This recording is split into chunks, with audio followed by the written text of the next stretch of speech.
Yeah, let's Okay. get going here. Okay, I'm going to call this Committee of the Whole meeting for the Spoon Area School District to order. It's Monday, June 1st, 2020. Members of the audience are welcome to ask questions and share insights on Committee of the Whole agenda items as they are being considered by the school board. Please raise your hand to be recognized by the board president. You are asked to come to the microphone so that everyone can hear your question or idea. We ask that you keep your comments focused on the agenda item being considered. Can I have a roll call, please? Deacon Benson Murrow. Present. Michelle Jensen. Present. Kate McKinney. Present. Nathaniel Melton. Here. Deb Olson. Here. Marcia Schurz. Here. Paul Johnson. Here. And can I entertain a motion to approve the agenda, please? I'll make that motion. Second.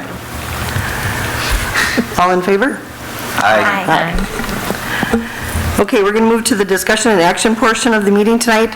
As you all know, we were going to be asked to take action on the architecture and engineering contract, and Luke Schultz, if you want to come up and do the presentation, that would be great.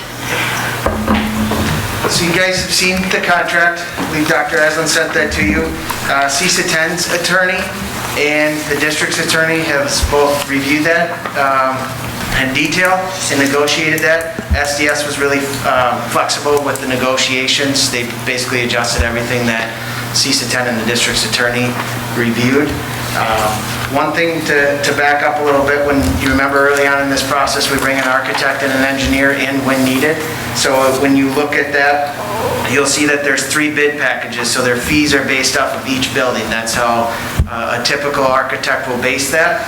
So you'll see 7.5% at the middle school, roughly $2.5 million, 6% at the elementary school, $4.8 million, and then 7.5% at the high school for $575,000 worth of work, which is roughly just shy of $8,000 of your $16 million. Typical process, you'd have the A&E and those fees would go over everything, but that's to give you an idea of what their scope is about half of the project. At this time, that is the only thing that would be outside of this architectural and engineering contract would be the civil engineering. Until that scope is really defined and locked in, where are you going to be putting your buildings, that civil costs adjust. So when that schematic design phase is more locked in and with that scope, that would be the last step of this process for architects and engineers that would be needed, would be as a civil engineer. So that would be the SDS contract that would be looking for approval. Is there any questions after reviewing that contract? That all stays under the 16 million then, even with the... Yep. Okay. Yep.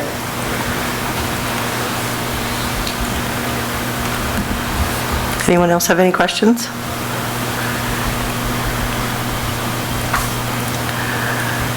Okay. Can I entertain a motion to approve the administrative or referendum project? A&E contract. A&E contract for SDS Architects, sorry. I will make that motion. I'll second. And can I have a roll call vote, please? Deacon Benson Murrow. Yes. Michelle Jensen. Yes. Kate McKinney. Yes. Nathaniel Melton. Yes. Deb Olson. Yes. Marcia Schurz. Yes. Paul Johnson. Yes. Okay, then we're going to move on to item B, which is the discussion of the administrative budget authority for referendum projects. And Luke, I believe you're taking that as well? Referendum project update. Yep. No problem. So looking at the project update, just wanted to give you guys up to speed moving forward from here, because we'll start getting into more design and maybe some smaller things that would be moving forward, but Brad will be writing up a board report for every month. That also helps Dr. Aslan just to get up to speed. There's a lot of things that Brad will be doing behind the scenes that nobody's aware of, so that helps you guys just to see everything that we're doing. We have met with the district already a few times. The architect and the engineer, we met with the initial kind of design discussion last week. We have another one next week, looking at the schematic design. We're hoping that we can try to get things finalized, so your next committee of the whole meeting, we'd be looking at that first kind of schematic design review with you guys in July. Brad is currently working with Jamar, the mechanical contractor that you guys have a maintenance contract through, but mainly looking for this summer work, which is, at this time, the only stuff that would be moving forward. We're looking at the boiler, getting the other one, the backup before the heating season, the pumps, the water heaters, and the geothermal pumps as well, to get that done this fall. We're also going to ask for, while they're already here, alternate bids for this building for the head end of the controls. And then there's 2 energy recovery units where we're looking to move the fans up in those units where we've been having issues in the past. So we're going to ask for alternates with those. So depending on those costs when they come in, if it makes sense, that's something we can move ahead with and really tackles a lot of the high school projects, which would be good this summer. Environmental work, we want to kind of finalize scope. I know I brought this up last time we were talking, but we want to put a proposal together for you guys which tests all the lead, asbestos in the buildings, that there would be work and renovation, but we want to make sure we kind of lock in that scope prior to putting that agreement together so we're not sampling things that we don't have to. We'd be looking for July timeframe roughly to probably have that to the board for approval. Technology, talking with Hugh today, a little bit more of an update. Hugh was running with some of this stuff on his own with like the technology on the athletic field, for example. But just looking at contractors and stuff, it may be looking that their schedules are a little booked and it might make sense that might get pushed to next year, next summer. Otherwise, for project dates, as of right now, that's the majority of it. For an update, is there any questions up to this point with the referendum, architects, engineers, schematic design, anything involved with the referendum? Any questions? So I have a question. Sir. With building materials, they seem to go up every year. So are we within what's that margin if we are going out a whole year? Yep, and there's a lot that can change within a year. I'm sure that you are aware. But as of right now, with the construction costs, we haven't actually seen that dramatic of an increase. What's really going to happen though is, because right now you're getting a lot of that private, commercial, some of those projects have been put on hold. So we're actually seeing a lot of contractors right now that are really aggressive trying to get work for this summer. But obviously without a design, you don't want to rush through things. But as of right now, we haven't seen a real change with that. But again, a lot can happen from the bidding phase.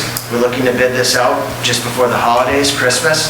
So we're trying to be ahead of the curve compared to everybody else. They're typically after January, February, March. So the sooner we can get that, the better for the district as well. Thank you. Yep. Is there any other questions? I want to compliment Luke and Brad and also Tom from SDS Architects about just really going the extra mile to engage staff really early in this process about the design work. You know, for the year and a half that we worked on this referendum initiative, we said that a critical component of it will be staff input, because they're the people that have got to deliver those services to kids in the space that we'll design. So yeah, I really appreciate you going the extra mile to include teachers, to include secretaries, to include principals in that conversation. And yeah, keep up the good work on that. That's important. Okay, any other questions? Okay, so I've seen that I skipped A before, and now I'm going to B. Discuss administration budget authority for referendum projects. Perfect. So typically in a process with the referendum, especially when you get to the construction phase, every district's policy or board regulations are different. When you're looking at a $16 million project, when you get into bigger remodels and renovations of projects, there's going to be unknowns. You start digging into the wall and all of a sudden there's a pipe there that was not on the plans, that wasn't part of the as-built. So then that becomes a change order from that contractor who bid that project. So with that said, a lot of the times that work is going to delay the schedule for other work happening until that is approved. So what we like to do is have some type of a budget authority for administration where they can keep that process moving. Typically, when you look at a 16 million, we're anywhere from that kind of $60,000 to $75,000 range. So I would recommend where you at least look to $60,000, where if there happens to be a change order or a smaller contract, where administration can approve that and keep that process moving. Anything larger than that dollar amount, obviously any of the big general contractors and those big projects, we're going to come to the board with a recommendation with a spreadsheet. This is who we would recommend, and then get board approval. But this is for when you hit that next summer main time frame. There might be a few other projects here and there over the winter, but mainly it's through that main construction period to keep that process moving. So we're not waiting 20 days for board approval or bringing you guys in here every other night for a special meeting to get things approved. So I would recommend at least to start with that 60,000 for that. But that's just to make things more efficient and cleaner and make everybody's lives easier the next 2 years when we're doing projects. Are there any questions or any discussion? Okay, I'm going to, I think, is there consensus? I would like to draft a resolution for the referendum projects for the administration to have that authority up to 60,000, so that we can, and if you receive that draft prior to the June board meeting, that we would vote on it then. Do we have any discussion on that? Okay. Roll call. No, I think Okay. people are at consensus. Okay, everybody in consensus then? Yep, okay, all right, we'll move that. Thank you, Luke. Thank you guys very much for your Appreciate it. Thank you, Brad. Okay, we're going to move to item C. We're going to discuss the 2021 open enrollment applications. Mrs. Grindal? Every year, we bring this to the board. It's a procedural item regarding the approval of open enrollment applications. So the board did receive that memo. The memo outlines the dates of open enrollment and how it's extended due to the COVID crisis.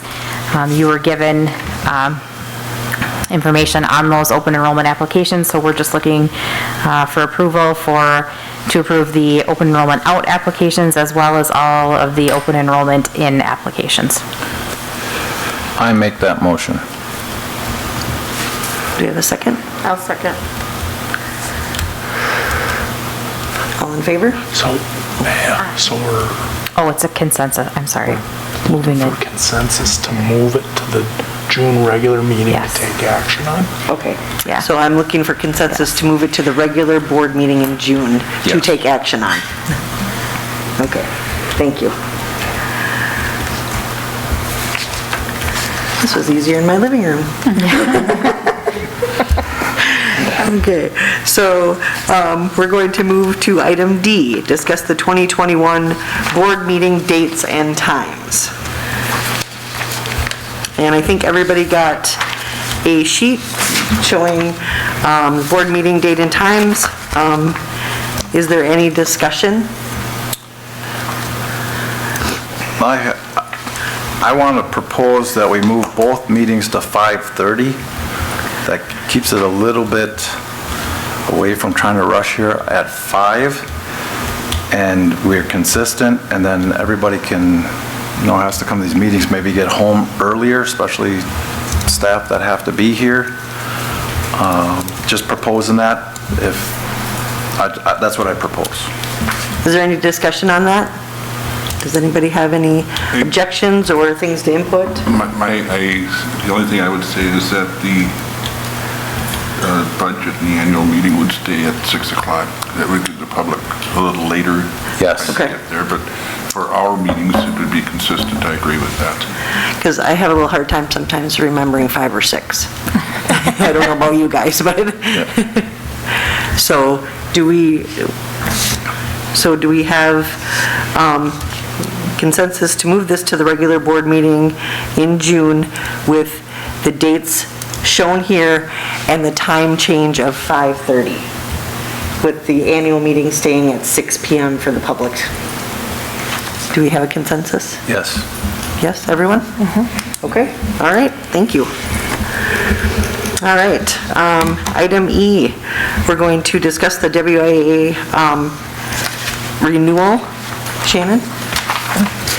Nope. Nope, I can do it. Yeah, so, during June annually, the board's asked to take action on renewing the membership of the Wisconsin Interscholastic Athletic Association, WIAA. We do not have that document in front of you tonight because we haven't received it from the WIAA yet. We know that for the last at least handful of years, there's been no membership fee, and we anticipate that into the future. And again, this is just membership, so it's not about who we co-op with for what sports or anything like that, just membership. So Just our annual renewal, correct? it's our annual renewal. Okay, do we have consensus to move this to the June board meeting? Yes. Yes. Okay. All right. Next one is review the 2021 student handbook updates. So I would open the floor up to questions from board members. Okay, so, and I'm assuming everyone has had time to look at those updates. Does anyone have any questions? Any comments, questions about it? Okay, then I'd like to see if we have a consensus to move this to the June board meeting for the first reading. Yes. Yes. Okay. All right, and then, next item, G, is review the 2021 employee handbook updates. And as you know, we've done this year to year, so there's, consistent with the policy, so. Correct. A little different this year in regards to that. We didn't technically get to finish all of the work. We did have it mostly completed, and these were the recommendations that were going to be brought forth. Per the memo, you can see that administration is just asking that the board table number 1. Right now, with the uncertainty of the financial impact, we don't know what 2021 is. We don't have the whole picture for 2021 fiscal year yet, so we'd like to just wait on that number 1 because it does have some pretty large financial implications. The other ones, we're just asking that the board approve the other recommendations that were brought forth. Okay, so is there any questions on that? Anyone? Okay, so we would like to have a consensus to move this to the June board meeting, but we'd like to waive the first reading and go right to the second reading so that it's in force by July 1st. Does anyone have any questions on that? Okay.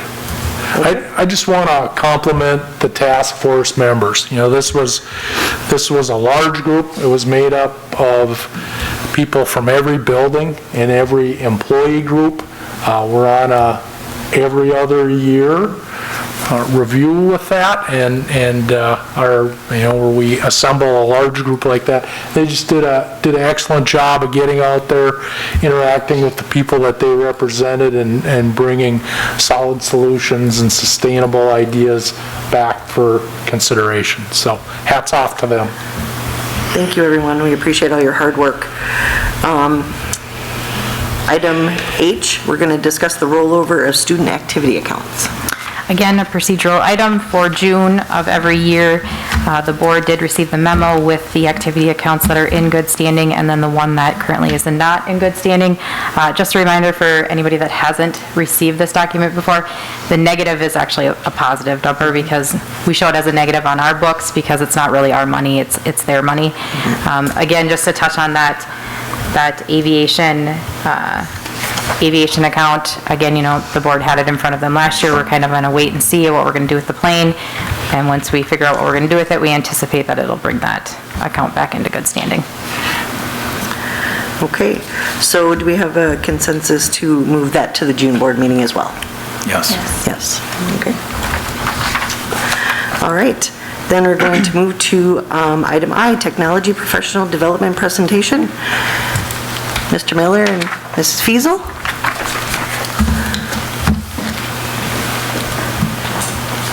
We're going to stand up here and talk at you rather than behind you. So, to start off here, about a year ago, we had brought the proposal to you to offer alternative mode of development for technology EPD.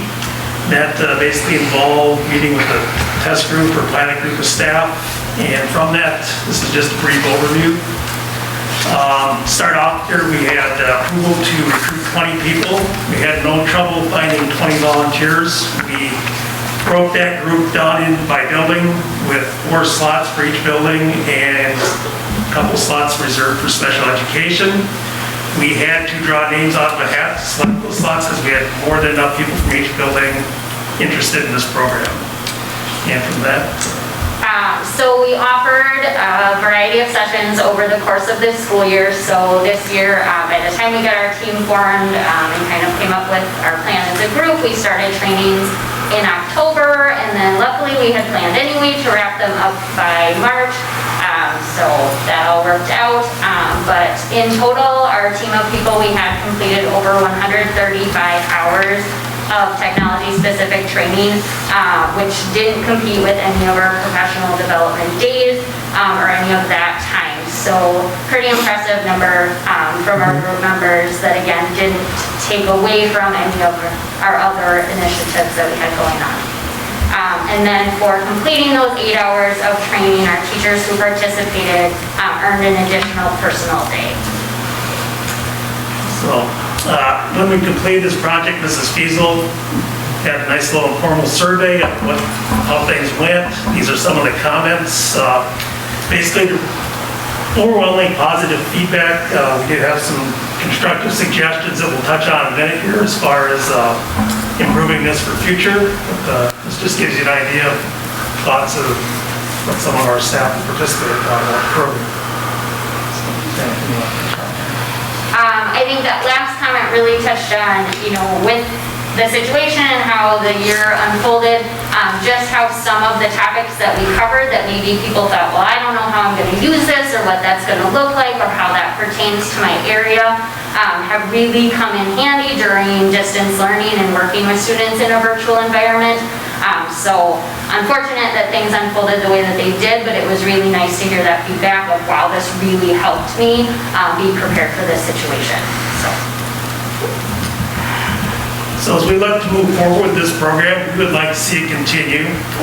We plan to continue to work with the rest of the admin team to develop a way to expand this and adapt it based on what our future plans or model for instructional delivery are going to be in this district to support that. We are looking to have more people involved. There are some benefits to having more involved because it allows us to offer more sessions to larger groups of people, and that as far as training goes. We hope to start up again in August and then provide those training opportunities starting in September, again through probably early March or April, to get people using stuff they've learned throughout the school year. A couple of the changes that we're looking to recommend came from some of that feedback, and that is just scheduling a little further in advance. We had tried to go kind of a bi-weekly model because 2 years ago we had snow days every other week it seemed, and we didn't want to get into having to cancel things, but this year people said they'd like a little more awareness. Try to increase what we're going to offer and tailor to how we're going to instruct kids, and then find ways to be more flexible with time. That being said, we hope to come back to you with a little more detailed proposal here later this summer at some point. And I'm just going to stop right here and say I want to thank Callie because she handled the lion's share of scheduling a lot of professional development, and the group here that completed all 20 hours of it were the one, over 3/4 of the group that started, and they were very satisfied with what we took away with what they did. We had a few people that did not complete it, and that was, they had personal conflicts that came up during the course that wasn't that they didn't want to, they just weren't able to. So, if you've got questions, we're happy to answer anything you might have right now as we look forward to next year. Does anyone have any questions? Just, if you have staff that takes 1 year, are they able to take it again the next year? Or if you have to draw, how are you going to determine who actually gets to do this and who doesn't? we will try to incorporate newer people into it, but if we have slots available or people interested and we can make it work, we definitely want to keep people involved in growing in terms of what they do for, improving their teaching and that. We'll have to see how things pan out, but the idea would be to get more people who haven't been involved as a group forward, and just more people as a staff involved, period. I want to thank you for taking the time and being creative with offering these, and especially you can see how teachers probably applied what they learned in the current situation. I know when we were looking at this, we wondered how it might affect the number of subs in a building, a number of teachers out, and I'm wondering if there's any feedback maybe from principals, positive things that you saw from your teachers because of this, and was it difficult to have that additional time off? They won't get that time until next year Yeah. though, right? Yes, I was thinking about it, and I think they couldn't get use it yet. Yeah. It's their day they earned. Okay. Yet to be determined. All right. I want to say thank you as well. Boy, we have such a great demand for our limited professional development time, so, I really want to thank you for taking the initiative in designing some great training in a way that was something new and delivered in a different format than people have experienced before. Technology is just such a powerful learning tool, and for that group of 20 to be able to really have that focused time is awesome. I know it's going to pay dividends for kids with learning and teachers for teaching in the future. Anyone have any other questions? No? Thank you Okay. all for giving us that opportunity too, because it was huge backing on your part to give us a chance to try it and see how it went, and I felt like it was a really positive experience. The feedback overall from everybody who participated was really positive, so thank you. Great, thank you very much. Okay, we're going to move to item J. Mrs. Grindell. Yeah. Financial update. Because we are on that month lag, the financial update that we'll be reviewing tonight is for April. You can see that we started the month with about 4.5 million in the general checking, and we took in about $198,286 in cash receipts, leaving about 4.7 in there in terms of total cash balance with the receipts. We did pay 2 payrolls in April, and we had total vouchers of $682,537, leaving the ending cash balance at right around 3.58 million at the end of April. And just to touch on where we are right now, starting June 1st is really crunch time for us. This is fiscal year end, June 30th is fiscal year end. So right now, all purchasing, I shouldn't say all, the majority of purchasing has been halted unless it has pre-approval from the district office. And this is really when we start to look at and try to aim for that year-end number that we presented at the beginning of the year and in October. And we'll really try to manage to get as close to that as possible. I have no doubt that we will, or even be slightly to the better for this year. Great, wonderful. So do we have consensus to move that forward to the regular board meeting? Yes. All right, and then the last item is approval of the vouchers. Can I make that motion, or to move it? To move it consensus and to add it to the consent agenda, correct? Yes, correct. All right, and I just wanted to let Michelle and Megan know Oh, that yeah. if you guys had questions about the vouchers, or this would be the time that you could ask, and we could answer any of those questions for you. anyone? No? Okay. No? And the last item is to adjourn. I'm making a motion to adjourn. I make a motion that we adjourn for the evening. Second? I'll second. All in favor? Aye. Meeting's adjourned. Thanks, everybody.